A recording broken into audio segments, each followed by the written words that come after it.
Muy buenos días, hermanos. Van a abrir sus Biblias, por favor, en Jeremías capítulo 33. Jeremías capítulo 33 es el capítulo que nos ocupa en esta mañana. Es el último capítulo de la sección que los biblistas llaman el libro de la consolación del profeta Jeremías.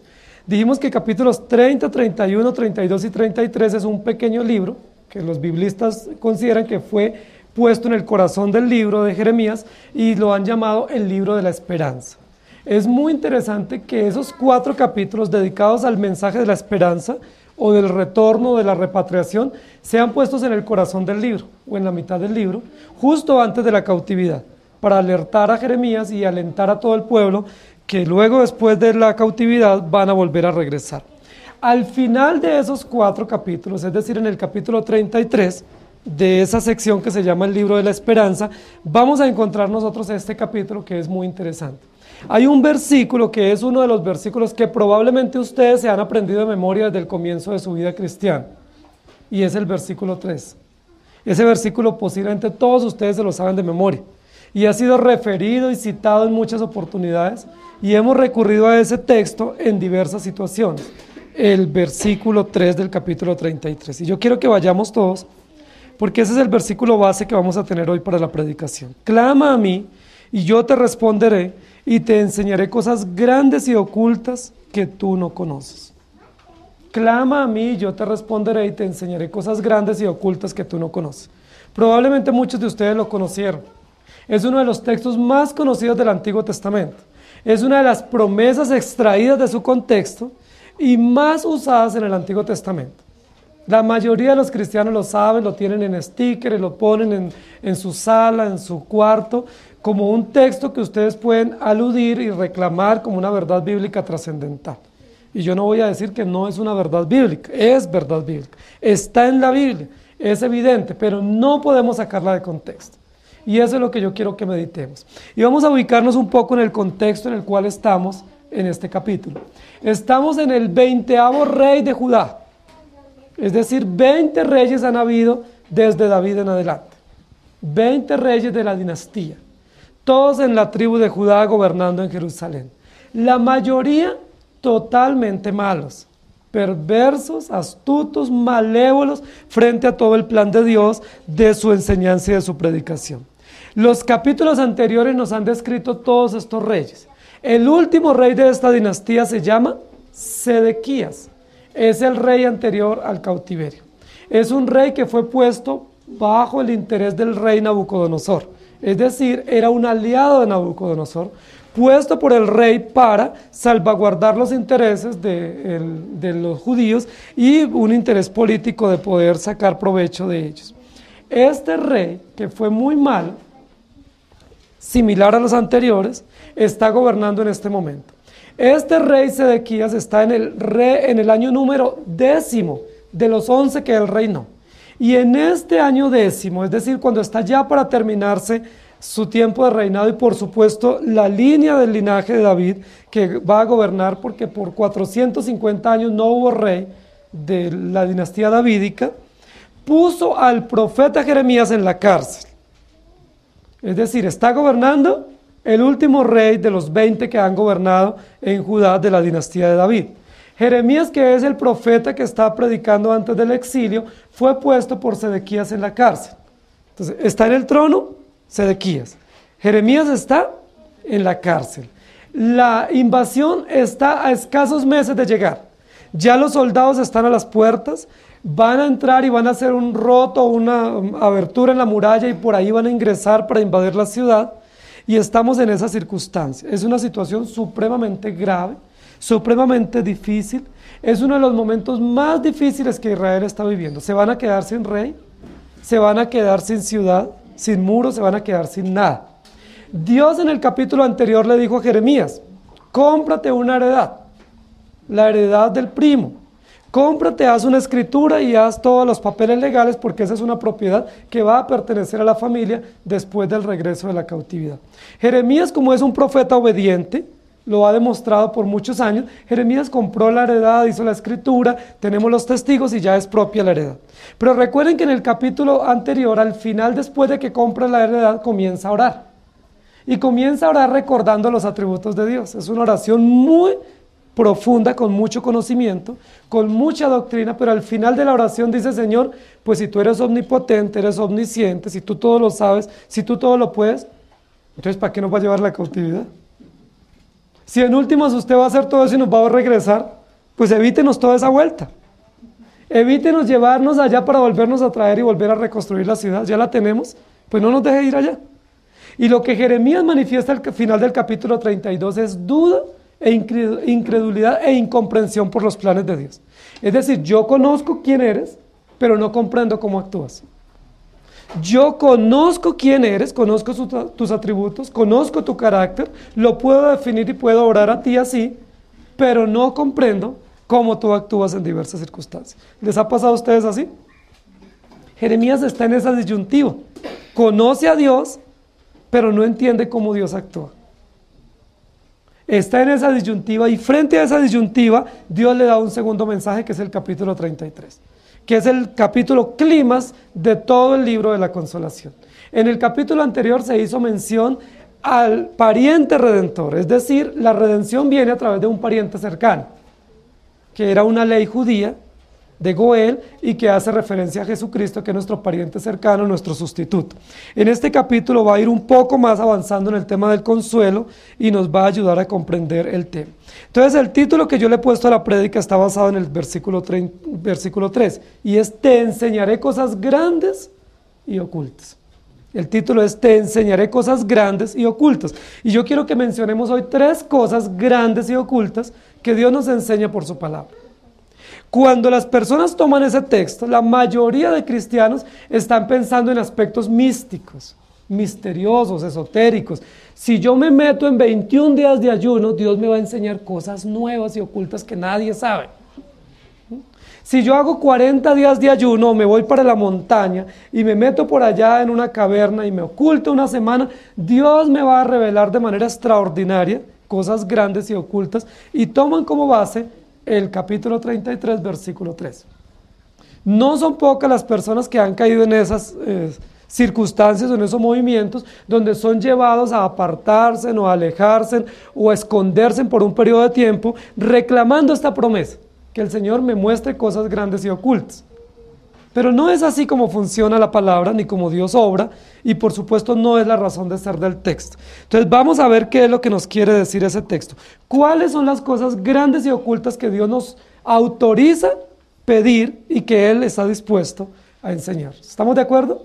Vamos a los primeros textos, y en los primeros textos vamos a ir del 1 al 13. Vino palabra de Jehová a Jeremías la segunda vez, cuando él aún estaba preso en el patio de la cárcel, diciendo: Así ha dicho Jehová, que hizo la tierra, Jehová que la formó para afirmarla, Jehová es su nombre. Clama a mí y yo te responderé, y te enseñaré cosas grandes y ocultas que tú no conoces, porque así ha dicho Jehová de Israel acerca de las cosas de esta ciudad y de las casas de los reyes de Judá, derribadas con arietes y con hachas, porque vinieron para pelear contra los caldeos, para llenarlas de cuerpos de hombres muertos, a los cuales herí yo con mi furor y con mi ira, pues escondí mi rostro de esta ciudad a causa de toda su maldad. He aquí que yo les traeré sanidad y medicina, y los curaré, y les revelaré abundancia de paz y de verdad, y haré volver a los cautivos de Judá y a los cautivos de Israel, y los restableceré como al principio, y los limpiaré de toda su maldad con que pecaron contra mí, y perdonaré todos sus pecados que contra mí pecaron, y que contra mí se rebelaron.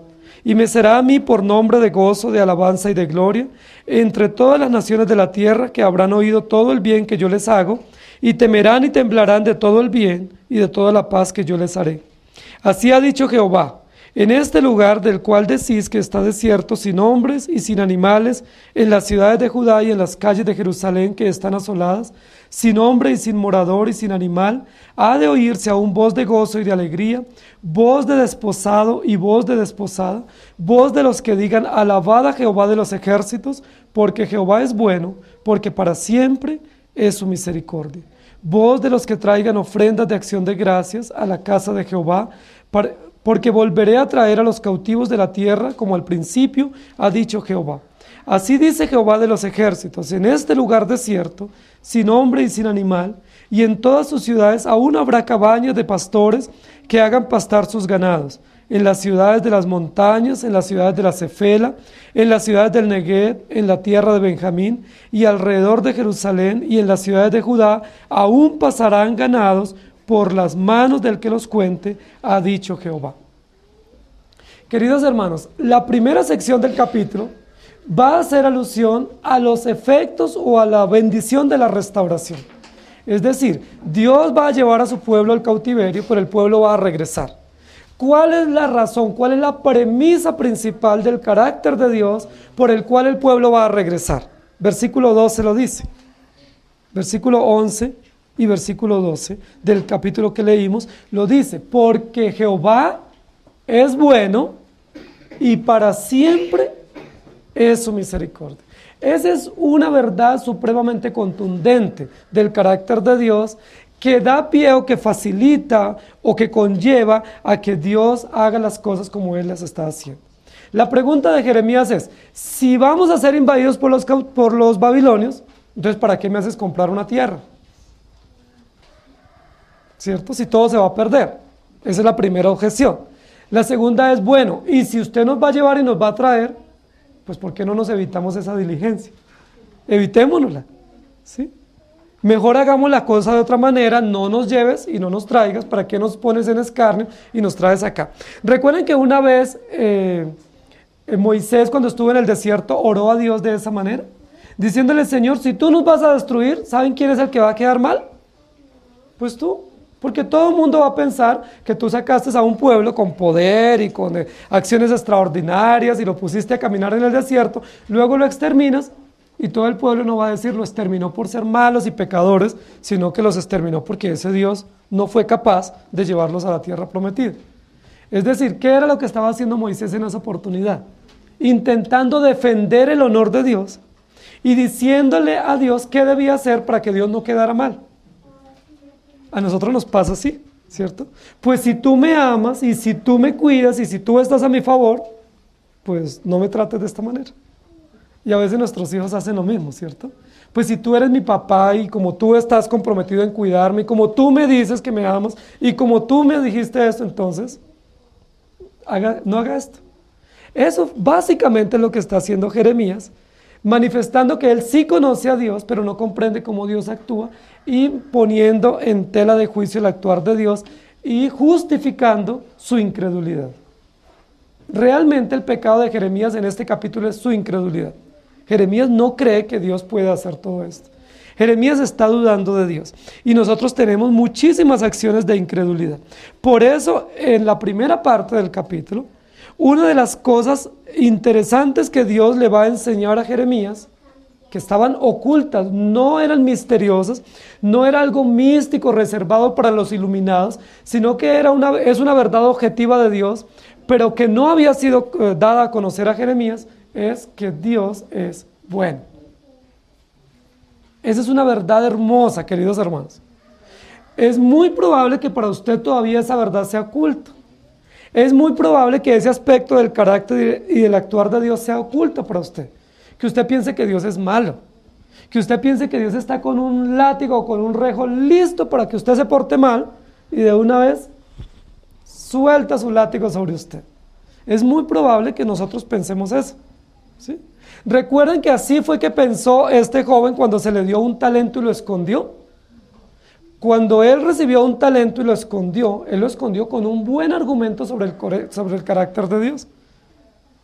Y él dice, cuando se le pide cuentas, el que tenía 5 dice, aquí hay 10, trabajé y está la utilidad. El que se le dio 2 dice, trabajé y aquí tengo 4, esa es la utilidad. Y el que se le dio 1, ¿qué dijo? Aquí está tu talento, lo cuidé muy bien, no se perdió, está intacto como yo lo recibí. ¿Saben por qué dice eso? Porque yo sé que tú eres un Dios veraz, fuerte, que recoges donde no siembras y que juzgas donde no hay resultado. Parte de lo que él estaba diciendo era cierto. Porque Dios es veraz, Dios es justo, Dios es implacable. Claro que sí, pero ¿saben qué olvidó este hombre que recibió el talento? Que Dios es bueno. Y como Dios es bueno y misericordioso, aunque es justo, también nos da oportunidades de ser restaurados frente a nuestros pecados. Ese aspecto del carácter lo olvidó este joven del talento y por eso lo escondió. Cualquiera podía decir, muy bien, usted lo escondió, entregó lo que se le había dado, usted es un hombre muy organizado, buen administrador. Pero el talento no se le dio para que lo cuidara, el talento se le dio para que lo multiplicara y para que lo engrandeciera, y fue lo que él no hizo. El profeta Jeremías está en esa situación frente al carácter de Dios. Y por eso en el versículo 11 Dios le dice, yo soy bueno. Si ustedes van un poco más atrás en el texto, versículo 6 en adelante, los primeros textos describen el carácter de la ciudad, la situación histórica, la situación política en la que estaba y la condición en la que estaba Jeremías en la cárcel. Pero versículo 6 en adelante comienza Dios a decirle lo que va a hacer. ¿Qué es lo que Dios va a hacer? Dice, los traeré, los restableceré, les perdonaré, ¿sí? Versículo 6 dice también, los limpiaré, ¿sí? Los curaré, les revelaré abundancia de paz, los traeré, los haré. Todos son verbos, pero todos esos verbos que están en el versículo 6, versículo 7, versículo 8, son verbos activos, es decir, están en un presente continuo. Son verbos activos que descansan en la soberanía de Dios. Los curaré, perdonaré, limpiaré, traeré, lavaré, haré, todo eso descansa en la acción de Dios. Es decir, ¿de quién depende todo lo que va a suceder con el pueblo? De Dios. ¿Quién es el actor que está haciendo que esa acción se cumpla? Dios. Esa acción no está cumplida, ni es una acción que se va a hacer y se va a terminar rápidamente, sino es una acción permanente. Es decir, Dios permanentemente, ¿qué hace con su pueblo? Lo limpia, lo restaura, lo trae, lo perdona, permanentemente. Son acciones continuas, son verbos activos que muestran la acción incansable de Dios para su pueblo.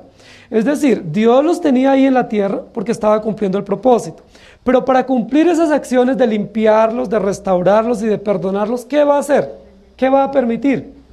El exilio en Babilonia, pero luego en cumplimiento de esas mismas acciones restauradoras, limpiadoras y perdonadoras, los traerá de nuevo a la tierra para que reconstruyan la ciudad. ¿Por qué todo eso? ¿Por qué no evitarnos todas esas circunstancias tan difíciles? ¿Está puesto en entredicho el carácter de Dios en esas circunstancias? Probablemente eso pensaba Jeremías. Probablemente eso pensaba Sedequías, que era el rey. Probablemente todo el pueblo decía, ¿para qué causar tanto dolor al pueblo para volverlo a regresar? Es muy probable que ustedes como padres piensen eso cuando van a aplicar disciplina a sus hijos. Pues si mi hijo va a volver a cometer la misma falta, ¿para qué lo disciplino? Yo sé que con esta disciplina no se va a corregir. O ustedes saben que con esa disciplina ya se corrigen. Muchas veces nosotros sabemos que le aplicamos la disciplina hoy y mañana vamos a tener que volver a aplicar por lo mismo. Y probablemente en 6 meses, llevamos 6 meses aplicando la disciplina por lo mismo. Algún padre pudiera decir, bueno, pues mejor no apliquemos disciplina, porque si mi hijo no se va a corregir y yo lo amo mucho, dejémoslo así. Pero no actúa Dios así. Dios sabe que aunque no nos corrijamos, la disciplina es necesaria y debe ser aplicada. Aunque nosotros no comprendamos la disciplina, Dios tiene que aplicar la disciplina para nosotros. Aunque no entendamos cómo Dios actúa, Dios va a actuar como Él ha determinado. Entonces no es problema si nosotros comprendemos o no. Sea que comprendamos o no, Dios va a actuar. Entonces te enseñaré cosas grandes y ocultas. ¿Qué era aquello que Jeremías, aún después de predicar tanto tiempo y tantos años, todavía no había comprendido en su propia experiencia? Que Dios es bueno y misericordioso. ¿Saben qué otro profeta no había comprendido después de ser profeta ese tema? El profeta Jonás. El profeta Jonás, cuando Dios lo manda a predicar a Nínive, primero dice que no va a ir, ¿cierto? Y rehúsa ir y busca un camino opuesto. Luego después, cuando ya Dios lo convence y él sabe que no hay otra alternativa, va y predica. Pero va y predica, y cuando termina de predicar no se devuelve para Jerusalén, ¿cierto? O para Judá, sino que hace un lugar, se establece a las afueras de la ciudad con la expectativa de ver la destrucción de la ciudad. ¿Recuerdan? Recuerden que Jonás está allí diciendo, bueno, yo ya prediqué, la ciudad va a ser destruida, entonces yo quiero comprobarlo con mis propios ojos. Es decir, yo no me voy a ir de aquí hasta que yo no vea que cae el fuego del cielo y se destruye la ciudad. para yo ver que Dios es fiel y para ver que Dios cumple su palabra. Y luego cuando Dios no destruye la ciudad, sino que le destruye la planta en la cual él estaba amparado, entonces él se molesta mucho y le dice: es que yo sabía de antemano que tú eras bueno y misericordioso y que tú les ibas a pasar por alto, por eso no quería venir. Explicándole a Dios por qué él estaba desobedeciendo. Sí, a ver si Dios caía en cuenta porque era que Jonás estaba actuando de manera rebelde. Señor, mire, te voy a explicar por qué yo preferí irme para Tarsis y no para Nínive. ¿Sí me hago entender? Con preguntas, intentando defender el honor de Dios, comprendiendo el carácter, pero sin comprender el actuar de Dios. Como si el carácter de Dios y el actuar de Dios estuvieran disociados. Queridos hermanos, el carácter de Dios está totalmente de acuerdo, unánime, acorde con el actuar de Dios. Pero no sé si recuerdan otro profeta extraordinario en el Antiguo Testamento que tenía sendas preguntas sobre el actuar de Dios. El profeta Habacuc. El profeta Habacuc es el profeta de las preguntas, ¿sí? Es el profeta de los por qué. Recuerden que esa es una etapa de nuestros niños cuando están en preescolar, ¿cierto? ¿Por qué? Y les respondemos 20 veces lo mismo y yo digo: sí, papi, ¿y por qué? No, mire, mi amor, por esto y por esto. Ah, ya, ¿y por qué? Y a veces nos impacientamos un poco, ¿cierto? Ya te dije, ¿y por qué? Pero nosotros a veces no salimos de la edad preescolar, ¿cierto? Aunque somos adultos, nosotros tenemos serias preguntas de por qué. Queridos hermanos, no es malo tener preguntas de por qué. ¿Saben por qué no es malo? Porque si tenemos preguntas o inquietudes genuinas hay que presentarlas delante de Dios y Dios nos las responde. Si Jeremías en el capítulo 32 no manifiesta su inquietud diciéndole: ¿por qué vas a hacer esto? Pues Dios no le va a responder. Pero como él manifestó su inquietud, que fue personal allá en la cárcel, pues Dios nos da una respuesta pública. Y eso me parece extraordinario. Dios nos da una respuesta pública porque muchas veces las preguntas de Jeremías, de Jonás y las preguntas de Habacuc son las preguntas de nosotros. ¿Ustedes no se han preguntado por qué Dios no me bendice más? ¿O por qué Dios no me sana si tengo esta enfermedad? ¿O por qué esto? ¿O por qué aquello? ¿O por qué lo otro? Y ya no estamos en preescolar. Pero aún tenemos esas preguntas. Jeremías tenía la pregunta y le dice: ¿por qué? Y el Señor le responde: clama a mí y yo te responderé. Ahora, ¿eso no era lo que había hecho Jeremías en el capítulo 32? ¿Orar a Dios? Y dentro de la oración, como parte integral de la oración, Jeremías le dijo: Señor, yo sé que no hay nada difícil para ti, entonces ¿por qué no nos evitas el exilio? Hay personas que dicen así: Señor, como yo sé que no hay nada imposible para ti, entonces ¿por qué no hace que la persona a la que yo le debo plata se muera para que no me cobre más? Excelente aplicación, ¿no? Hay una señora que en Neiva decía: Señor, como yo sé que todo es posible para ti, ¿por qué no hace que la represa se rompa y destruya la ciudad para que los bancos se cancelen mis deudas? Eso es lo que está diciendo Jeremías en la oración. Posiblemente ustedes y yo hemos orado así. Como tú eres todopoderoso, haz que suceda esto para bien mío.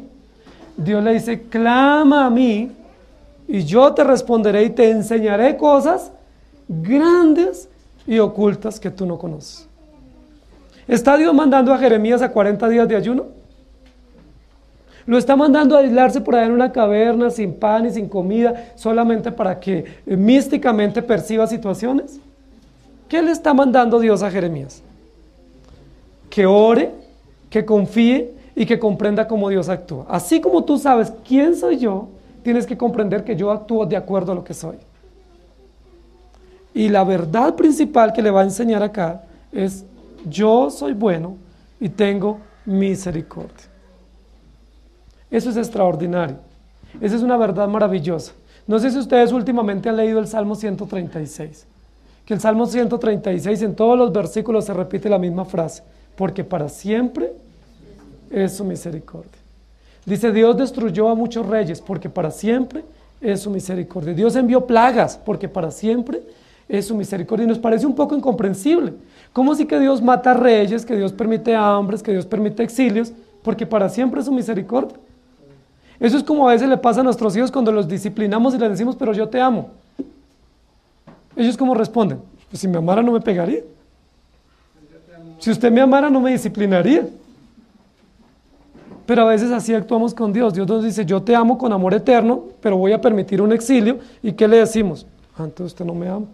Porque si usted me amara, no me pondría en estas situaciones.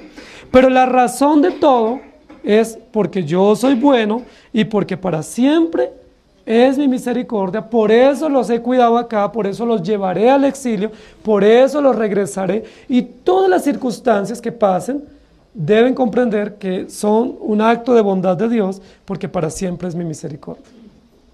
Hay algo que ustedes me han escuchado decir, que no lo digo yo, lo dice la palabra, por el contexto de la doctrina, y es, todas las circunstancias son provistas por Dios. Nosotros quisiéramos que las muchas circunstancias no existieran en nuestra vida, o que muchos capítulos de nuestra vida no existieran. Nosotros quisiéramos hacer paréntesis en muchos capítulos de nuestra vida y hacer edición. Pero nuestra vida no permite edición, ¿sí? No se puede editar la vida. La vida es como Dios la permitió. Y todas las circunstancias son parte integral del propósito de Dios para nuestra vida. Si yo les preguntara a ustedes si pudieran editar su vida, posiblemente nos quedamos con un pedacito muy pequeñito, ¿cierto?, de nuestra vida. Porque hacemos mucha edición. ¿Sí? Cortamos, pegamos y editamos y anulamos muchos capítulos. Pero en la vida no sucede así. ¿Por qué? Porque todas las circunstancias, las que nos parecen comprensibles y las que no, son provistas de manera sobrenatural y perfecta por nuestro Dios. ¿Para qué? Para Dios mostrar que Él es bueno y que para siempre es su misericordia. Clama a mí y yo te responderé. Y te enseñaré cosas grandes y ocultas que tú no conoces. ¿Cuál es la reflexión aquí? Si tú estás viviendo circunstancias que tú no comprendes, ¿dónde está la respuesta? En Dios.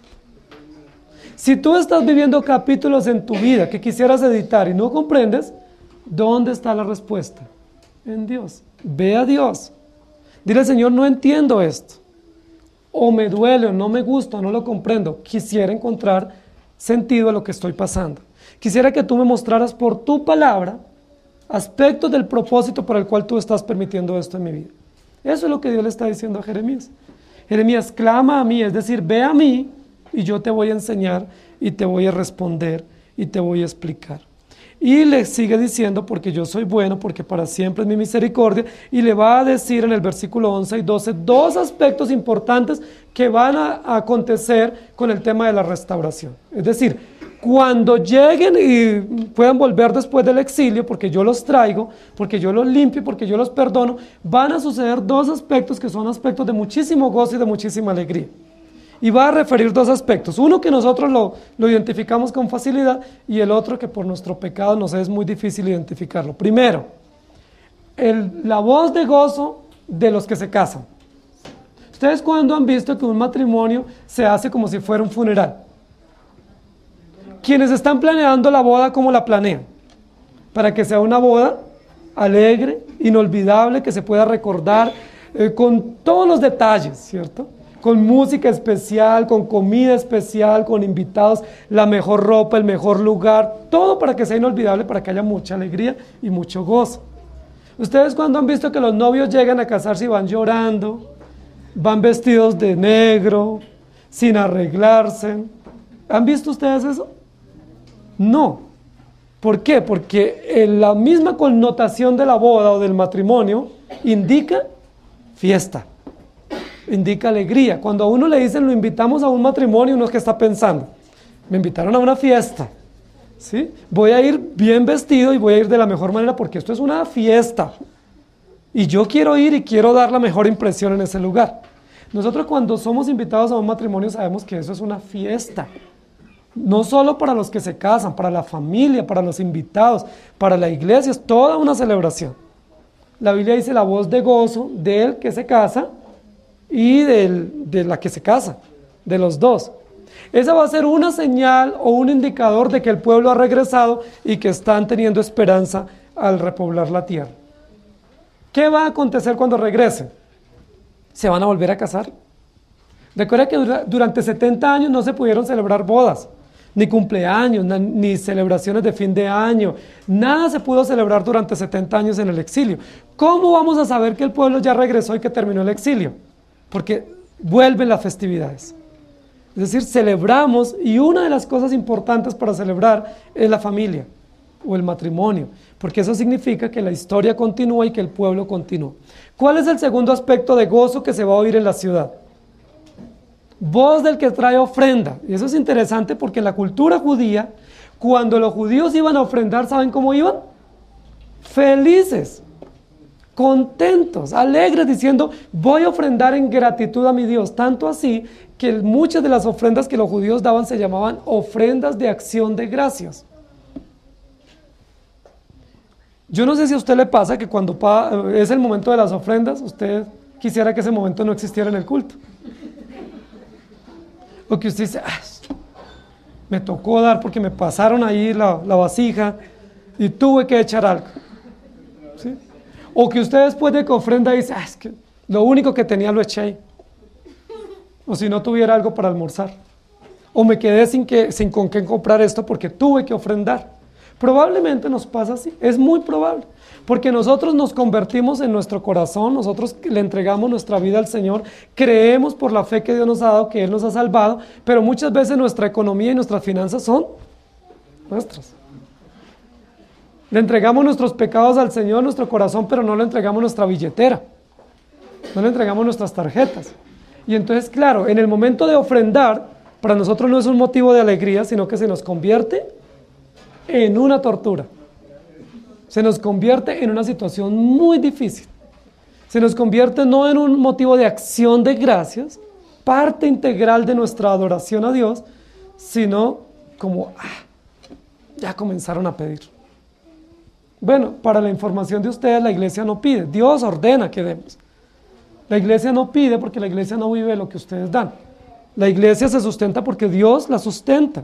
Y Dios ordenó que debemos dar y que es más bienaventurado dar que recibir. En cualquier contexto, en todo lugar donde nosotros damos, tenemos alegría de dar.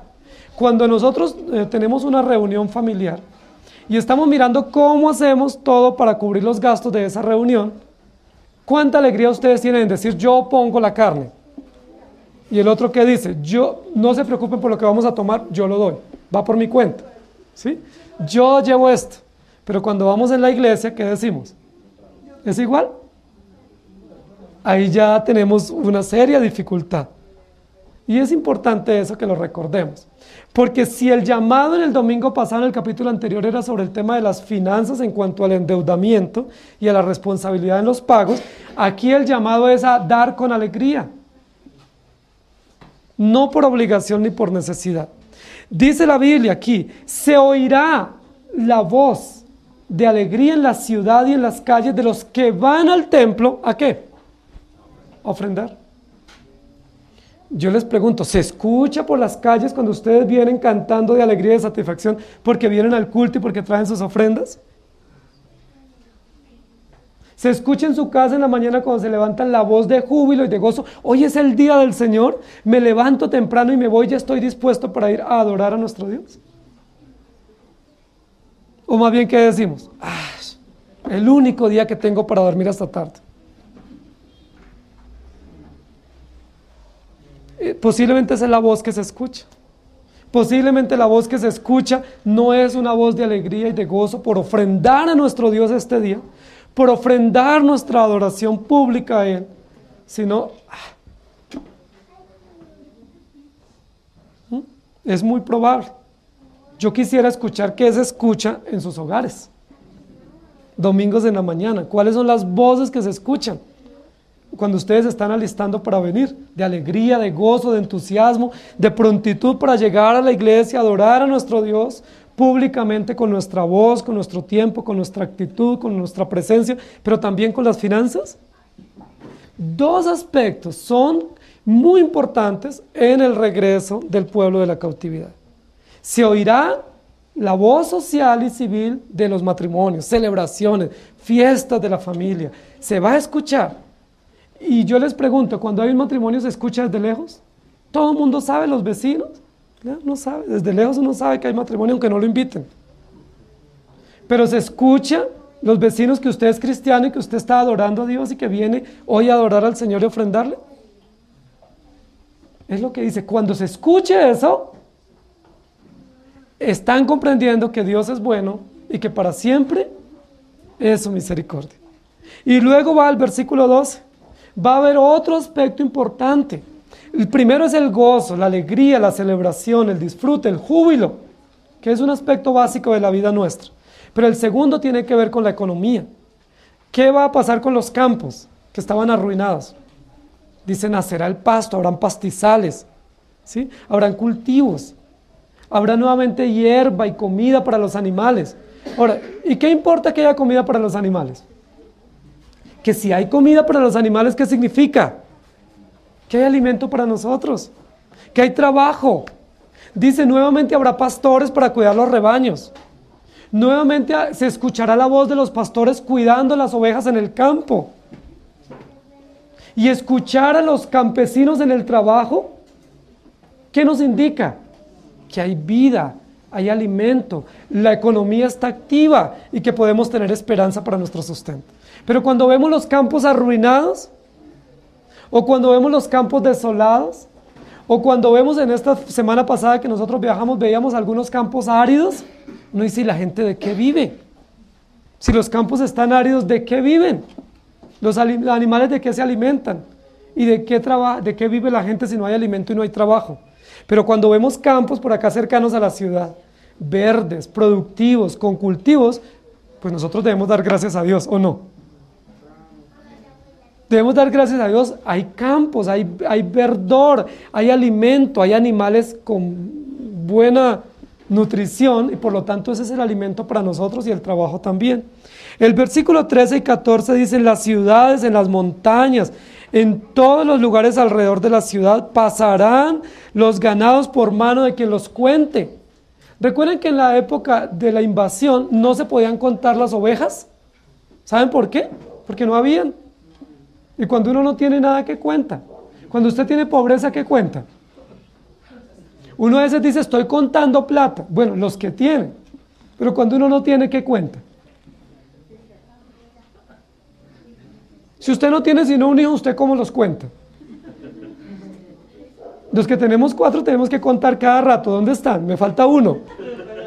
¿Mm? La Biblia dice que aquí se iban a contar nuevamente las ovejas. ¿Por qué? Porque iba a aumentar, iba a ser tan numerosa la producción agrícola de alimento, pero también de animales, de ganado, que los pastores tenían que tomar su tiempo para contarlas que todas estuvieran. ¿Qué es lo que nos está indicando este pasaje? Hay restauración, hay esperanza. La restauración es el efecto del perdón y de la santidad que Dios obra en el corazón del creyente. Es decir, Dios primero nos limpia, nos santifica, nos perdona y luego ¿qué hace? Nos da gozo para celebrar, nos da alegría para ofrendar, pero nos da alimento para nosotros comer. ¿Se dan cuenta que es todo a la inversa el proceso como nos lo han enseñado? A nosotros nos lo han enseñado al contrario. Primero, pídale a Dios que le dé casa, carro y beca. Y después arrepiéntase si es que tiene algún pecado. Primero pídale a Dios que lo bendiga y lo engrandezca. Y después, pues mire a ver si le queda tiempo para ir a la iglesia. Es todo lo contrario. Primero Dios nos limpia, nos perdona, nos santifica, nos regenera totalmente, nos hace vivir en su camino. Luego nos llena de gozo y de esperanza para vivir el evangelio. Y luego las bendiciones económicas vienen como añadidura. Pastizales, pastores trabajando en el campo, ovejas que se pueden contar porque son numerosas, alimento abundante para todos, trabajo para todos. ¿Y no esa es una bendición de Dios? Pero eso es un valor agregado y por eso el profeta está sufriendo. Porque el profeta sufre por lo que nosotros sufrimos. Si Dios es mi Señor, entonces ¿por qué no tengo trabajo? Yo le pregunto, ¿y qué tiene que ver que Dios sea su Señor y que usted no tenga trabajo? El hecho de que Él sea su Señor no significa que usted tenga que tener trabajo. Él es su Señor, ¿sí o no? Hay momentos en los que todos pasamos sin trabajo y hay momentos en los que todos tenemos mucho trabajo, pero Dios sigue siendo nuestro Señor. ¿Por qué cuando tenemos mucho trabajo no le decimos, y si usted es mi Señor, ¿por qué me da tanto trabajo?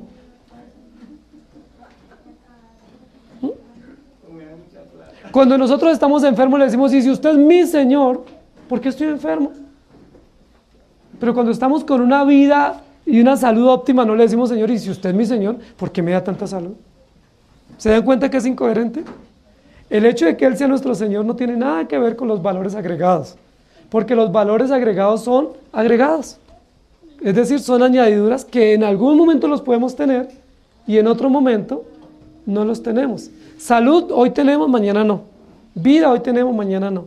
Trabajo hoy tenemos, mañana no. Pero el Señor es nuestro Señor.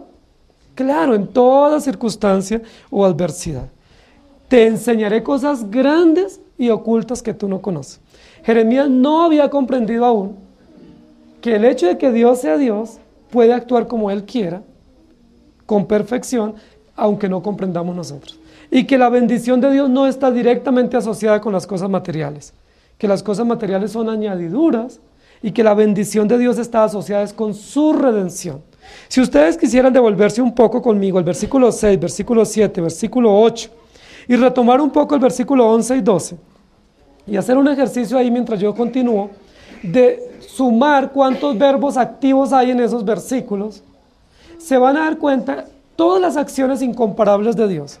¿Y qué tienen que ver esos verbos activos? Yo les pregunto, ¿están asociados con la economía, con las finanzas o están asociados con la redención? Solo para que mediten. Todos esos verbos activos de esos versículos, ¿están asociados con la prosperidad material o con la vida temporal aquí o están asociados con nuestra salvación?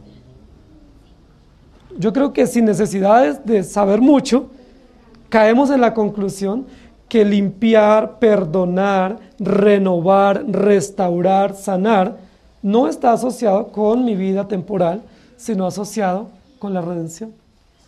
Es decir, clama a mí, yo te enseñaré cosas grandes y ocultas que están asociadas a la redención. La mayoría de personas dice, clámele a Dios porque Dios tiene muchos carros y casas y dinero en el cielo para mandarle a usted. Pero hasta que usted no se arrodille y le pida, no le va a mandar. Allá hay depósitos enteros, eso algunos dicen que han subido, dicen, ¿no? Que han subido y han pasado por unas vacaciones. Y en esas vacaciones se han encontrado con una cantidad de depósitos, sí, de carros ya todos escriturados a nombre de ustedes y con placas y todas las tarjetas de propiedad. Pero no le llegan a usted porque usted no ora. Y dice, me va a tocar sacar más tiempito para pedir. Miren, queridos hermanos, Dios está lleno de bendiciones para sus hijos. Y Dios nos puede dar lo que Él quiera y hasta más. ¿Saben? Pero la principal bendición, la bendición eterna mayor que Dios tiene para sus hijos, se llama salvación. Cuando Dios le dice a Jeremías, clama y te enseñaré, no le está diciendo clama por cosas, sino clama y te enseñaré lo que significa mi salvación para ti. Clama y comprenderás lo que significa mi plan completo de redención para ti, que incluye perdón, limpieza, sanidad, esperanza y restauración. Y vamos a la segunda parte, versículos 14 al 18. He aquí vienen días, dice Jehová, en que yo confirmaré la buena palabra que he hablado a la casa de Israel y a la casa de Judá. En aquellos días y en aquel tiempo haré brotar de David un renuevo de justicia, y hará juicio y justicia en la tierra. En aquellos días Judá será salvo y Jerusalén habitará segura y se le llamará Jehová justicia nuestra. Porque así ha dicho Jehová, no faltará a David varón que se siente sobre el trono de la casa de Israel, ni a los sacerdotes y levitas faltará varón que delante de mí ofrezca holocausto y encienda ofrenda y que haga sacrificio todos los días. Queridos hermanos, esa sección del 14 al 18 es una sección extraordinaria que nos recuerda el plan eterno que Dios determinó en cabeza de David, tener un reino perpetuo. Y Dios va a recordar eso. Es importante que esa promesa se recuerde. Se ha recordado todo el tiempo de los 20 reyes. Son más o menos unos 400 o 500 años de monarquía. Y se ha recordado esa promesa. Pero faltando un año para que termine esa monarquía, con el rey Sedequías, se va a volver a recordar. ¿Cómo se la recuerda? Se le recuerda al pueblo y a Jeremías especialmente diciéndole, yo confirmaré la buena palabra que he hablado a la casa de Israel y a la casa de Judá desde el rey David. ¿Qué tiene que ver David con Sedequías en este momento? ¿Qué importancia reviste que se mencione el nombre del rey David justo en este momento cuando se va a romper la dinastía? Estamos a unos meses de que la dinastía davídica se termine. que no haya nunca más un rey de esa dinastía en términos humanos. ¿Qué importancia reviste que David salga a mencionarse en el versículo 14 y 15? ¿Saben por qué? Porque en David Dios estableció un reino permanente. Dios dijo, de la casa de David me tomaré, o de la casa de Isaí, o de la descendencia de David, estableceré un reino eterno. Entonces, si es eterno, ¿por qué se va a acabar el próximo año?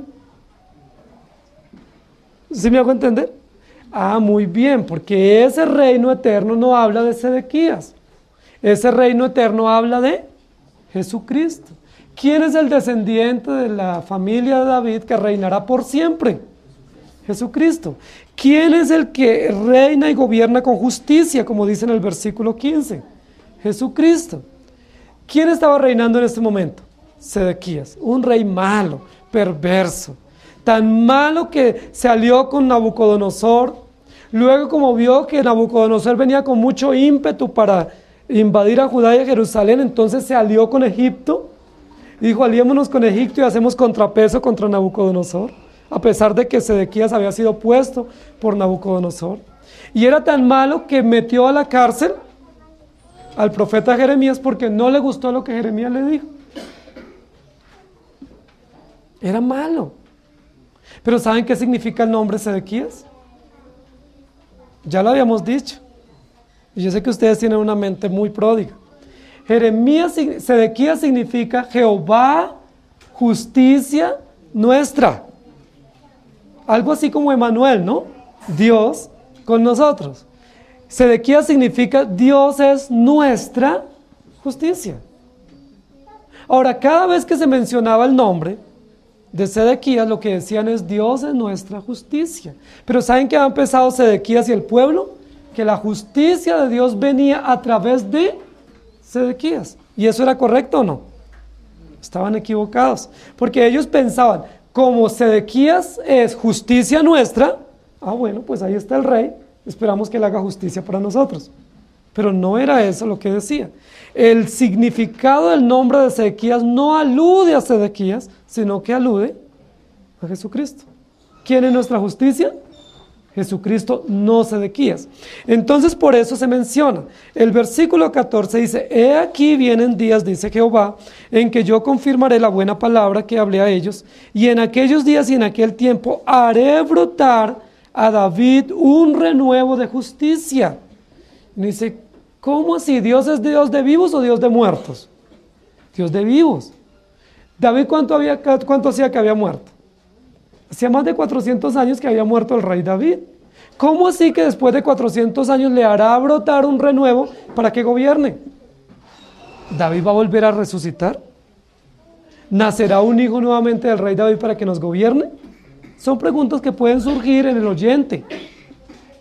Pero lo que Dios le está diciendo al profeta Jeremías y a nosotros es, yo no me he olvidado de lo que establecí con David hace más de 400 años.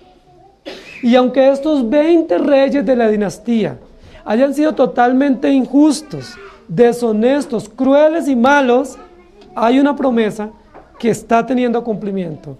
Y estamos aproximándonos rápidamente para que de la familia de David salga un renuevo. ¿Qué característica tiene ese renuevo? ¿Cuál es el sustantivo que da como característica principal a ese renuevo? Es un renuevo de justicia. ¿Qué era lo que más añoraba el pueblo de Israel en ese momento? Justicia. Esperaban que la justicia venía a través de Sedequías. Eso significaba su nombre, Jehová, justicia nuestra. Pero Dios les dice, no es de Sedequías. Nacerá un renuevo, un retoño. Saldrá, y ese retoño es un retoño de justicia, y hará juicio y justicia en la tierra. Y en aquellos días Judá será salvo, y Jerusalén habitará segura, porque Jehová es nuestra justicia. Saben, queridos hermanos, Dios es perfecto. Dios pone en perspectiva correcta nuestras equivocaciones. El pueblo decía, nuestra justicia viene del rey. Y Dios les dice, no señores, nuestra justicia viene de Dios. Y va a brotar ese retoño, es decir, va a venir quien gobierne con justicia y con rectitud. ¿Qué es lo que está diciendo Jeremías en esa profecía? Aunque la dinastía davídica termine ya va a terminar con Sedequías, y aunque nos quedemos en un exilio y luego regresemos, pero no se restituye la monarquía, porque Dios no restituyó la monarquía, unos 450 o un poco más de años sin rey, ¿qué va a hacer? ¿Dios se va a quedar sin quien gobierna a su pueblo permanentemente? No, Dios ya tiene provisto un renuevo. ¿Quién es ese renuevo? Jehová, justicia nuestra. ¿Cómo se llama ese renuevo? Jesucristo. Jesucristo es ese renuevo. No estaba olvidado, no era que se había ocultado, estaba ahí.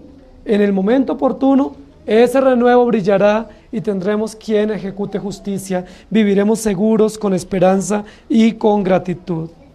Luego dice la Biblia, ¿cómo se llamará la ciudad? ¿Cuál es una metáfora para decir que la ciudad de Jerusalén iba a tomar un nuevo nombre? ¿Cuál es ese nuevo nombre? Jehová, justicia nuestra. ¿Qué nombre más bonito? Es decir, reinará y gobernará la justicia. ¿Quién es el que encabeza el gobierno de justicia para Jerusalén y Judá? Jesucristo. Yo les pregunto, ¿Jesucristo les ha hecho justicia a ustedes? ¿Quién nos ha hecho justicia a nosotros? Nadie. Todo mundo comete injusticia, nosotros cometemos con las demás personas, pero ¿quién hace y ejecuta justicia para nosotros? Jehová, justicia nuestra. Jesucristo es el renuevo de la casa de David, que establece justicia. Y vamos al versículo 17. Porque así ha dicho Jehová, no faltará a David varón que se siente sobre el trono de la casa de Israel. Está haciendo remembranza del momento del pacto. Ni a los sacerdotes y levitas faltará varón que delante de mí ofrezca holocausto o encienda ofrenda y que haga sacrificio todos los días. Miren, queridos hermanos, se retoman dos aspectos que junto al profético manifiestan los tres aspectos de la teocracia divina. Ya ustedes lo saben, lo hemos escuchado muchas veces. Los tres aspectos de la teocracia divina eran la monarquía, el sistema sacerdotal y el sistema profético. ¿Quién está hablando aquí? Jeremías, el profeta. Pero este es profeta puesto por Dios que hace alusión a que la profecía está vigente, que Dios sigue enviando mensajes fidedignos para su pueblo, va a recordar que Dios va a restaurar los dos aspectos que están arruinados en el pueblo de Israel. ¿Cuáles eran esos dos? La monarquía. Va a terminar, van al cautiverio y no se restablecerá la monarquía, pero en Jesucristo se restablece. Y el otro aspecto que era el sistema sacerdotal. Recuerden que en ese momento los sacerdotes de turno estaban aliados con los reyes y se habían pervertido. Al ser llevados al cautiverio va a cesar el sacrificio y va a cesar el sistema sacerdotal aprobado por Dios. ¿Qué es lo que está diciendo Jeremías en el versículo 17? Va Dios a proveer nuevamente sacerdotes y levitas para que no falte varones que ofrezcan sacrificios y ofrendas a Dios. ¿Son importantes las ofrendas y los cultos de adoración a Dios? Por supuesto, segunda vez que se menciona en el capítulo. Dios se va a proveer. ¿Recuerdan que la monarquía venía de una tribu del pueblo de Israel? De la tribu de Judá. ¿Recuerdan? De la tribu de Judá viene la monarquía, por eso Jesús es de la tribu de Judá, porque viene de la descendencia de David. Pero ¿recuerdan de qué tribu venían los sacerdotes? De la tribu de Leví. De los levitas venían los sacerdotes Aarón, Moisés, ¿cierto? Y todo el sistema oficial sacerdotal y los levitas. ¿Cuál era la función de los sacerdotes? Oficiar públicamente, porque eran oficiales en el templo. Pero ¿cuál era la función de los levitas? Los levitas es lo que hoy nosotros llamaríamos en las iglesias los diáconos o los servidores. Los sugieres en algunas iglesias los llaman, pero no de manera oficial. Pero los levitas eran encargados oficiales para servir en el templo. La Biblia que dice que no va a faltar nunca más en Judá y en Jerusalén. No va a faltar nunca más quien gobierne con justicia. ¿Quién es ese gobernador con justicia? Jesucristo. Nunca va a faltar sacerdotes y levitas que sirvan a Dios perpetuamente. Es decir, Dios va a restablecer los oficiales en el culto, en la adoración pública. Los oficiales del Antiguo Testamento eran los sacerdotes y los levitas. ¿Cuáles son los oficiales del Nuevo Testamento? Los ancianos y los diáconos. ¿Qué va a hacer Dios para que la adoración se restituya? Una vez ese renuevo venga, ¿cierto? Y regenere a su pueblo, Dios se va a proveer de varones que sirvan a Dios como sacerdotes que oficien y como levitas que sirvan. Queridos hermanos, es tan importante ser anciano como ser diácono. servidor en la obra del Señor. Porque eso lo que está diciendo acá es Dios se va a proveer de sacerdotes y levitas que ofrezcan holocaustos y enciendan ofrendas y que hagan sacrificios todos los días. La labor que los ancianos realizan en la iglesia y la labor que los diáconos realizan en la iglesia es una labor provista por Dios. No se la inventó la iglesia, no es una cuestión eclesial nueva. Es un aspecto oficial del carácter de Dios, de cómo Dios es y cómo Dios gobierna.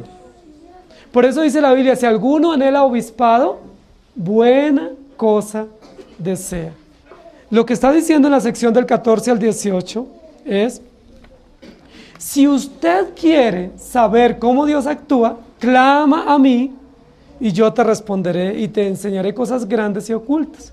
El primer aspecto que Dios le enseña a Jeremías es que Dios es bueno y que pese a las circunstancias adversas, Dios es bueno. Que no podemos juzgar o calificar el actuar de Dios por lo que yo no comprendo, sino que tenemos que juzgarlo a la luz del carácter eterno e inmutable de Él. El segundo aspecto que Dios le va a enseñar a Jeremías es cómo Dios gobierna. Aunque no queden reyes de la dinastía, ¿Dios va a dejar de gobernar? No, sigue gobernando a través de Cristo.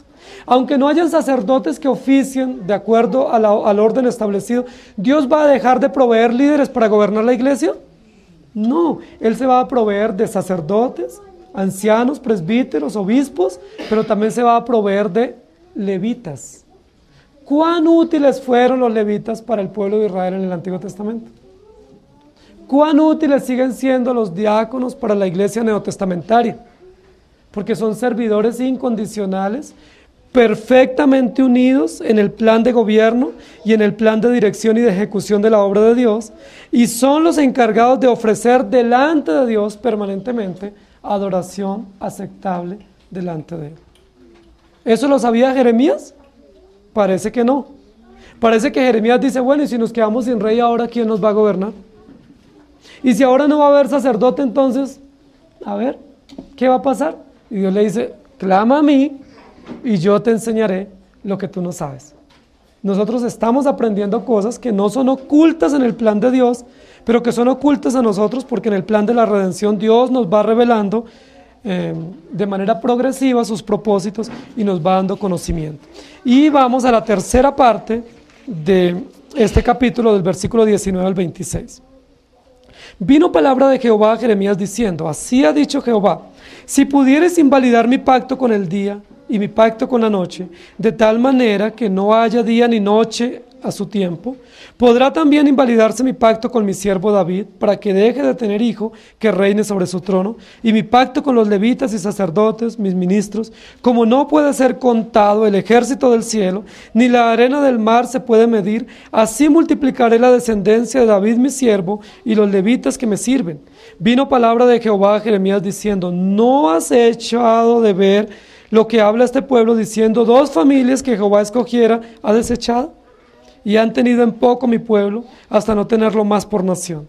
Así ha dicho Jehová, si no permanece mi pacto con el día y la noche, si yo no he puesto las leyes del cielo y la tierra, también desecharé la descendencia de Jacob y de David mi siervo, para no tomar de su descendencia quien sea Señor sobre la posteridad de Abraham, de Isaac y de Jacob, porque haré volver sus cautivos y tendré de ellos misericordia. Miren, queridos hermanos, esta sección del capítulo es una sección histórica supremamente extraordinaria. Para aquellos que hablan de que hay muchos pactos en el Antiguo Testamento, para aquellos de que hablan de que Dios hizo un pacto con Noé, con Adán, con Abraham, con Moisés, con David, y que son cosas apartes o separadas, yo quiero que lean eso nuevamente con detenimiento en sus casas. Para que ustedes se den cuenta que está hablando de un pacto, que es el pacto de gracia.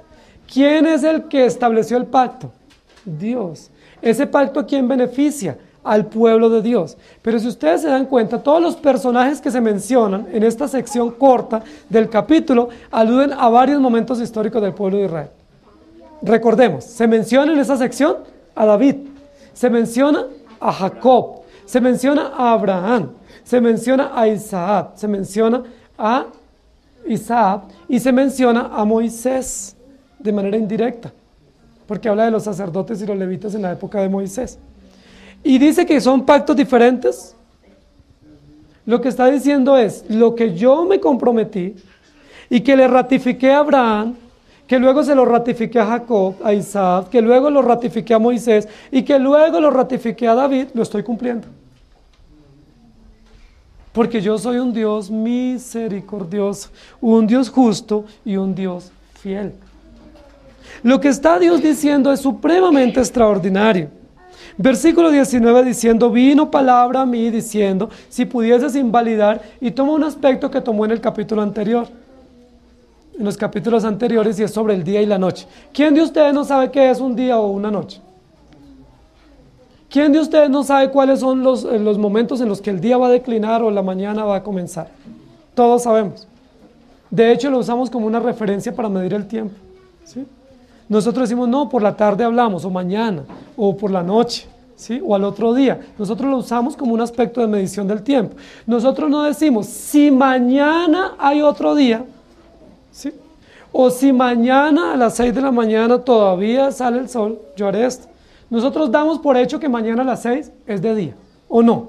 ¿O quién de ustedes tiene dudas si mañana a las 8 de la mañana va a estar de día? Ninguno. ¿Por qué nosotros damos por hecho que mañana a las 8 de la mañana es de día? ¿Por qué lo damos por hecho y lo ratificamos y lo usamos como una referencia? Porque nosotros sabemos que Dios es fiel. ¿Quién estableció límite al tiempo? ¿Quién estableció el día y quién estableció la noche? ¿Quién estableció que la noche es para descansar y es de 12 horas y que el día es para trabajar y que es de 12 horas y que podemos movernos con tranquilidad? ¿Quién lo estableció? Muy bien. ¿Lo que Dios estableció es perfecto, sí o no? ¿Dios va a cambiar en algún momento y nos va a hacer días de 48 horas? Uno a veces lo dice, yo tuve un día de 60 horas. Pero es una metáfora para decir que fue un día con muchas ocupaciones. O a veces uno dice, yo quisiera que este día fuera de 48. Porque tengo mucho para hacer. Pero aunque usted quiera, o aunque se sienta que el día fue largo, realmente el día no fue largo. Es exactamente las mismas 12 horas en cualquier parte del mundo. Como Dios estableció eso, y por 6.000 años de historia, los días siguen siendo iguales, y las noches siguen siendo iguales, Dios pone eso como referencia. Dice, si se pudiera cambiar los días a las noches, o las noches a los días, o alargar, mi pacto se puede invalidar. ¿Se dan cuenta lo interesante? Dios alude a la creación. Es decir, observen la creación. Y eso es un llamado a nuestra negligencia, a nuestra torpeza. Somos tan torpes para comprender los planes espirituales que Dios nos dice, bueno, pues si no lo comprende, pues acuéstese a dormir y mire a qué horas amanece. Trabaje 12 horas a ver qué va a pasar después de las 12 horas si no se anochece. ¿Se anocheció? Listo, así soy yo. Mi pacto es así de fiel. A las 6 de la tarde termina el día solar, ¿cierto? A las 6 de la tarde comienza la noche. Como no se puede cambiar, tampoco mi pacto se puede invalidar. ¿Podrá también invalidarse mi pacto con mi siervo David para que deje de tener hijo que se siente sobre su trono, y mi pacto con los levitas y sacerdotes, mis ministros? ¿Puede invalidarse? Dios cambia de opinión y ahora ya no se gobierna por ancianos, sino que se gobierna por ancianas. ¿Ha cambiado Dios? Dios ya no se gobierna por levitas, servidores en la iglesia, diáconos, sino que ahora se gobierna de manera diferente. ¿Puede Dios invalidar su pacto? Ahora, Dios lo pudiera hacer si quisiera, pero ¿saben por qué no lo hace? Porque hay un aspecto de su carácter que se llama la inmutabilidad de Dios. Es decir, como Dios es inmutable, lo que Él estableció, así será por siempre. Hay personas o movimientos que dicen, no, pero en la iglesia es mejor no tener pastores. Mejor que nadie sea líder, porque eso todos somos iguales. Listo, ustedes lo pueden hacer así, pero la Biblia, ¿qué dice? ¿Es necesario que hayan líderes visibles en la iglesia local? Lo dice acá. Es importante que hayan ministros, es decir, quienes ministren o sirvan. ¿Y quiénes son los que refiere acá? Sacerdotes y levitas. Nuevo Testamento, ancianos y diáconos. No es que cambie, es igual, solo que la connotación o el nombre cambia, pero la función es la misma. La función es la misma. Dice, como no se puede invalidar, tampoco se puede invalidar esto. Como no puede ser contado el ejército del cielo ni la arena del mar se puede medir. ¿A quién le dijo Dios eso? ¿A quién le dijo Dios una noche bien luminosa, bien llena de estrellas, una noche romántica? Le dice, sal e intenta contar las estrellas. Y parece que comenzó y llegó a 50 y dijo, me perdí. Solo 50. Y Dios le dijo eso, son 50. No se pueden contar, son incontables. Y luego otro día, ¿cierto? Cuando parece que estaba un poco dubitativo Abraham, Dios le dice, listo, entonces ve y cuenta la arena del mar. Si puedes contar cuántos granitos de arena hay en el mar, vas a poder contar la descendencia. Ese texto que está aquí, el texto número 22, aunque habla de David, realmente las metáforas hacen alusión a Abraham. A Abraham fue que se le dio esas dos tareas, contar las estrellas y contar la arena del mar. Y hasta ahora no ha habido ninguno que la pueda contar. Pero ¿saben quién tiene definido cuántos granitos de arena hay en el mar? ¿Sabe quién sabe cuántas estrellas son y les tiene a cada una su nombre? No solo sabe cuántas son, sino que cada una las llama por su nombre. Dios. ¿Qué es lo que está diciéndole Dios a Jeremías? Todo lo que tú no sabes, yo lo sé. Todo lo que para ti es incierto, desconocido, incontable, incomprensible, yo lo sé. Y yo se lo puedo explicar, se lo puedo enseñar a través de la historia. A Abraham le dije que contara y no pudo contar. Bueno, no existían las matemáticas tan avanzadas. Pero, aunque no pudo contar la arena y las estrellas, su descendencia ha sido numerosa. Luego le dice, multiplicaré la descendencia de David mi siervo y los levitas que me sirven. Yo les pregunto, ¿esa promesa no era para Abraham? Ahora, ¿cómo así que a David también lo va a multiplicar y a los levitas también, como las estrellas? ¿Dios multiplica y multiplica al uno y al otro? ¿O estamos hablando de un mismo pueblo, una misma promesa y una misma descendencia? Es un solo pueblo, una misma descendencia. Y luego mire la pregunta del versículo 24, que es una pregunta supremamente interesante. Jeremías le hace una pregunta a Dios que es como la voz populi, ¿cierto? Una pregunta ahí que se ha vuelto como una especie de dicho popular. ¿No has hecho de ver lo que habla este pueblo diciendo, dos familias que Jehová escogiera ha desechado? ¿Cuál era como el dicho más común o la frase más trillada, ¿cierto? O más trinada, como dicen hoy en día en las redes sociales, en el momento histórico de Jeremías? ¿Sí? Lo más trinado era, dos familias que Jehová escogió, las desechó. ¿Qué le está diciendo Dios a Jeremías, trayéndole a colación una frase que era común en el entorno del pueblo? Le está diciendo, todo el pueblo, lo que murmuran, porque la mayoría de nosotros murmuramos y no decimos las cosas de frente. ¿Saben qué era lo que murmuraban? Dios escogió dos familias y a las dos las desechó. ¿Cuáles eran esas dos familias? La de Judá y la de Leví. Es decir, Dios promete y no cumple. Dios dice y falla. Escogió dos familias y ya las desechó. Ya no le funcionaron. ¿Qué irá a hacer? Yo no sé. Pero eso era lo que todo el mundo rumoraba.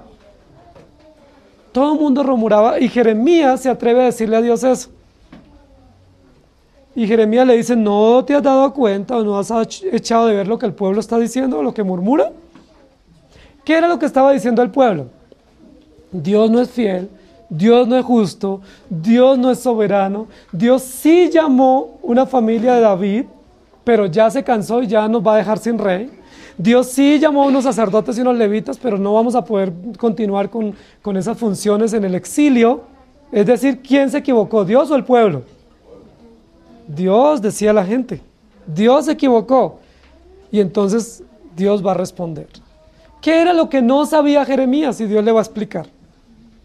Lo que no sabía Jeremías era que el reino perpetuo no era de David, sino de Cristo.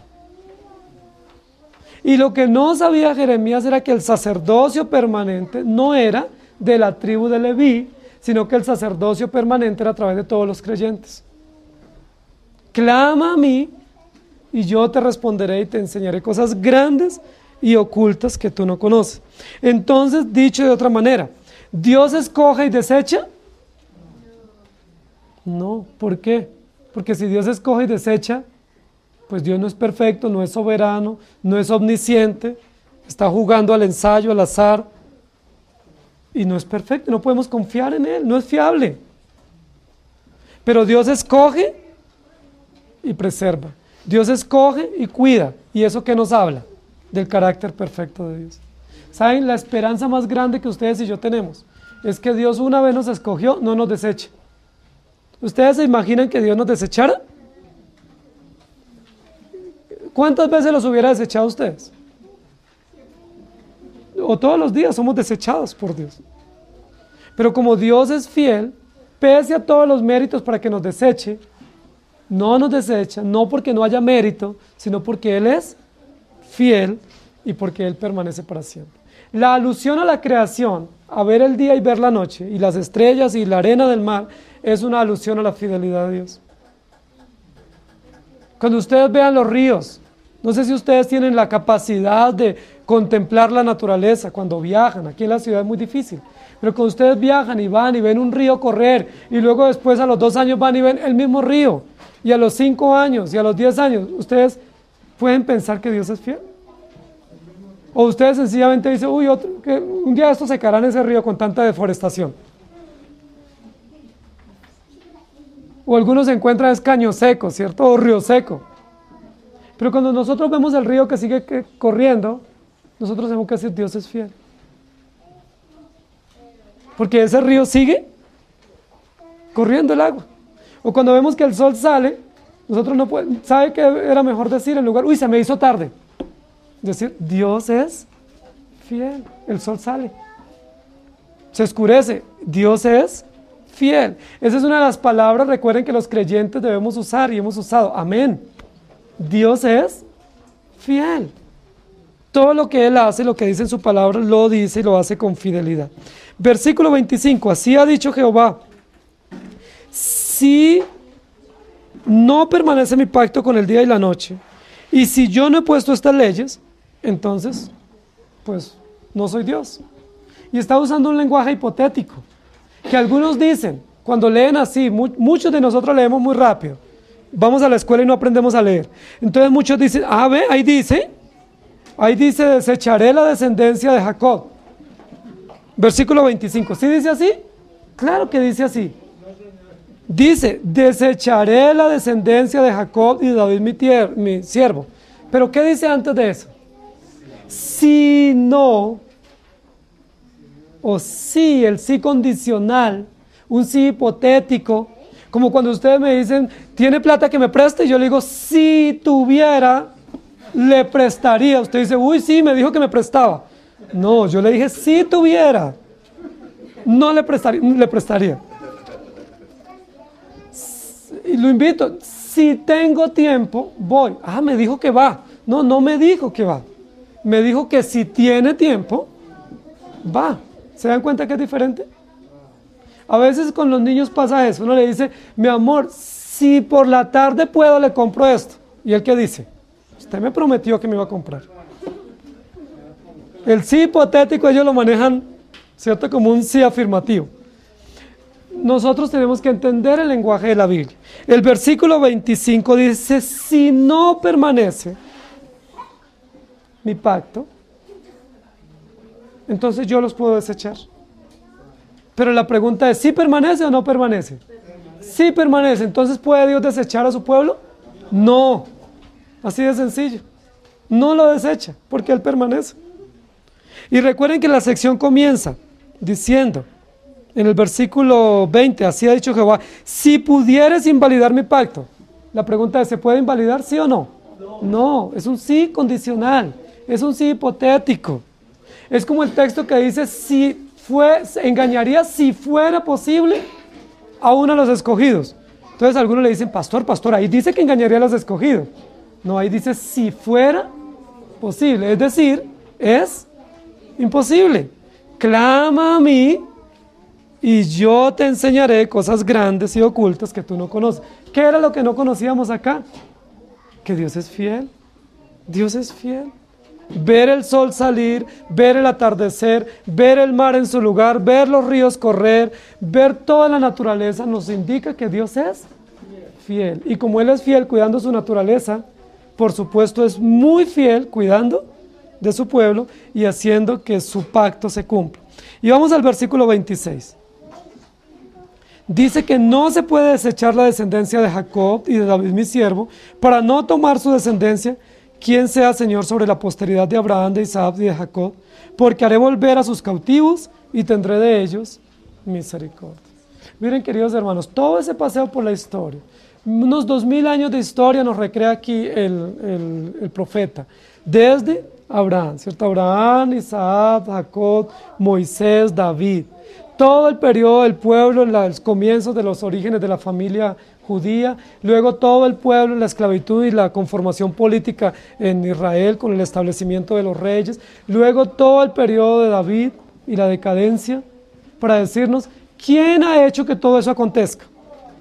¿Quién llamó a Abraham y lo sostuvo? ¿Quién luego llamó a Isaac y lo sostuvo?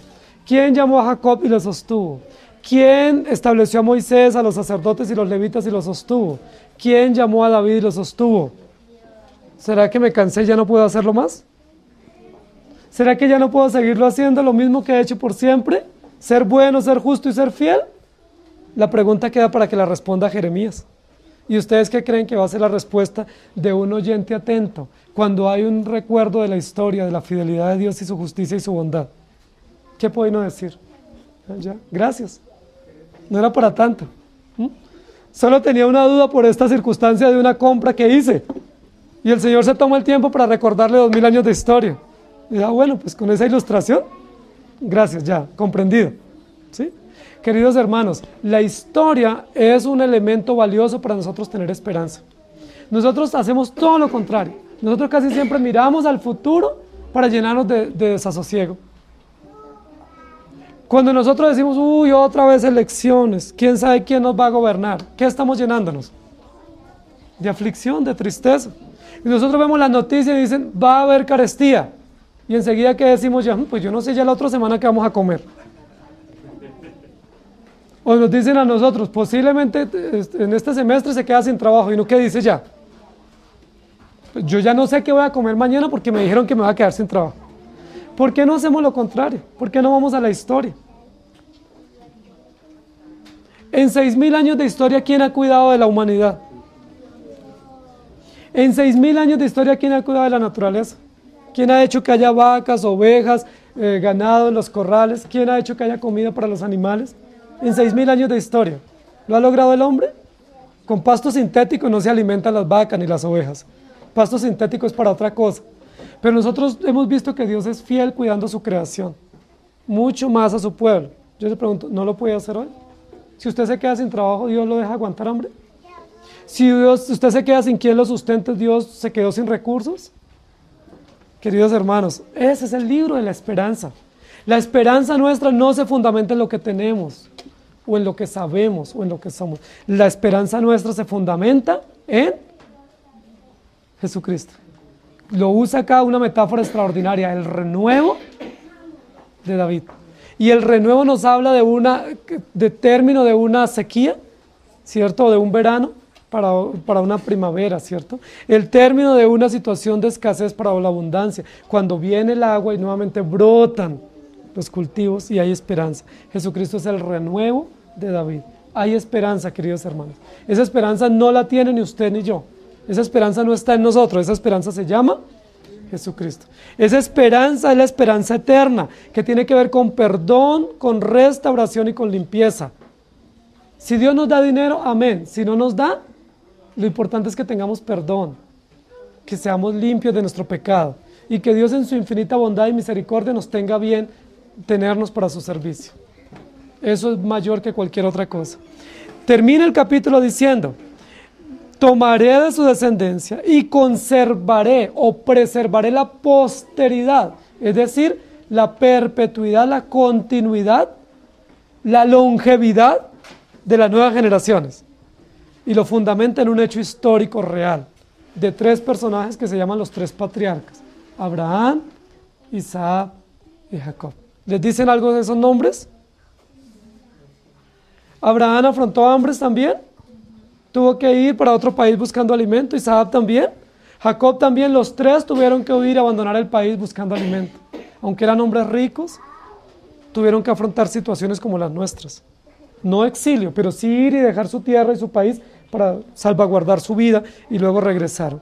Dice, y haré volver sus cautivos y tendré de ellos misericordia. Hermanos, cuando lean las historias, no las lean como historias, léanlas como verdades. Cuando yo leo las historias con mis hijos, las historias de la Biblia, les digo, estas son verdades eternas. Esto no es la historita de Jacob, ¿sí? Vamos a leer una historia para dormirlos. No, esta es la verdad eterna de lo que Dios hizo con Abraham y está haciendo con nosotros. Son verdades eternas, no son historias equiparadas a todas las historias seculares que nosotros conseguimos en el mercado. Son historias eternas, fidedignas, que nos muestran la bondad, el pacto de Dios, nos muestran la fidelidad y la justicia de Dios. ¿Quieren conocer más sobre Dios? Clámenle a Dios, oren y lean la palabra. Y en la vida diaria van a ir comprendiendo. Yo sé que hay muchas verdades que ustedes hace unos años no las conocían, porque aunque las comprendían teóricamente, no las habían experimentado, pero ahora las estamos experimentando. Y cuando las experimentamos, las creemos. Job dijo eso, ¿cierto? Dice, yo de oídas. Yo conocía el concepto. Por ejemplo, muchos de esos conceptos que tenemos allí, que repasamos hoy con los niños, nosotros los sabemos. La pregunta es, ¿usted los ha vivido, los ha experimentado? Es probable que algunos no. ¿Qué es necesario para poderlos comprender en vivencia? Pasar por las circunstancias. Clama a mí y yo te enseñaré, y te responderé y te enseñaré cosas grandes y ocultas. Cierren sus ojos, por favor. Amado Señor, muchas gracias te damos, porque tú eres bondadoso, justo y fiel. En tu infinita bondad nos restauras en medio de nuestras circunstancias. En tu infinita justicia nos gobiernas y pones gobernantes visibles en la iglesia, en la familia, en la sociedad, pero nos gobiernas a través de Cristo Jesús. Y en tu infinita fidelidad nos preservas. Muchísimas gracias. Muchísimas gracias porque ese texto que tú nos dejaste en tu palabra, que es una promesa extraordinaria, está directamente relacionada con la redención, con el perdón, con la limpieza de nuestros pecados. Pero gracias porque no solamente haces eso, también nos das alimento, nos das sustento, nos das trabajo.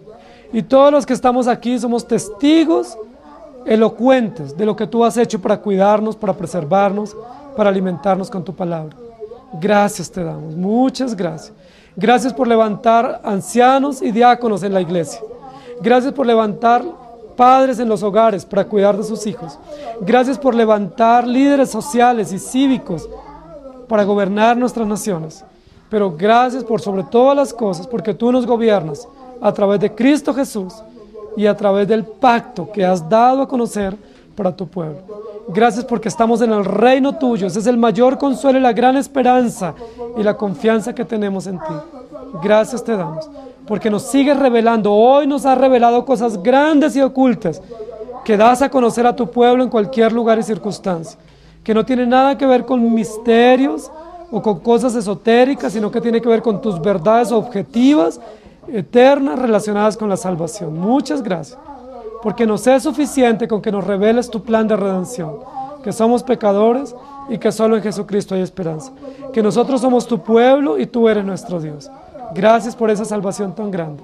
En Cristo Jesús. Amén. Que el Señor les bendiga, hermanos.